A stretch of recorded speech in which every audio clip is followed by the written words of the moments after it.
ആ ചാപ്റ്റർ ഞങ്ങളെ സംബന്ധിച്ച് അത് ക്ലോസ് ചെയ്ത് കഴിഞ്ഞു. ഇനി പുറത്താക്കപ്പെട്ട ആർക്ക് വേണ്ടിയും പാർട്ടിയിൽ വാദിക്കാൻ പാടില്ല. രാഹുൽ മാങ്കൂട്ടത്തിനെ 6 വർഷത്തേക്ക് പുറത്താക്കാൻ KPCC എടുത്ത തീരുമാനത്തിനെ സ്വാഗതം ചെയ്യുന്നു. അതോടൊപ്പം തന്നെ മുൻകൂർ ജാമ്യം തള്ളിക്കൊണ്ടുള്ള കോടതി വിധിയും സ്വാഗതാർഹമാണ്. കാരണം പൊതുരംഗത്ത് ഒരു സംശുദ്ധി ഉണ്ടാവണം എന്നുള്ള കാര്യത്തിൽ യാതൊരു തർക്കവുമില്ല. അതിന് വിഘാതമായി പ്രവർത്തിക്കുന്നവരാരാണോ അവർ പിന്തള്ളപ്പെട്ടു പോകണം. അപ്പോൾ ഇന്നത്തെ ഈ 2 കാര്യങ്ങളും സന്തോഷവും പൊതുസമൂഹത്തിന് വളരെയധികം സന്തോഷവും നൽകുന്ന കാര്യമാണ്. ഈ 2 തീരുമാനങ്ങളെയും ഞാൻ സർവാത്മന സ്വാഗതം ചെയ്യാം. പാർട്ടിയെ സംബന്ധിച്ച് ഞങ്ങളുടെ എല്ലാ നടപടികളും പൂർത്തിയായിട്ടുണ്ട്. ഇനി ബാക്കി കാര്യങ്ങൾ അതിൻ്റേതായിട്ടുള്ള നിയമവശങ്ങൾ സ്പീക്കറാണ് തീരുമാനമെടുക്കുന്നത്. അത് ഉചിതമായിട്ടുള്ള തീരുമാനം സ്പീക്കർക്ക് എടുക്കാം.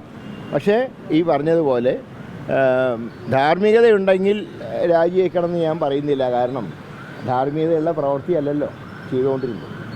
ഒരു പൊതുപ്രവർത്തകൻ പോലും ചെയ്യാൻ പാടില്ലാത്ത കാര്യമാണ് അദ്ദേഹം ചെയ്തത്. പിന്നെ അത് MLA എന്ന് മാത്രമല്ല, പൊതുരംഗത്ത് നിൽക്കുന്നവർ പാലിക്കേണ്ട മാന്യത പാലിക്കാത്ത വ്യക്തിയാണ്.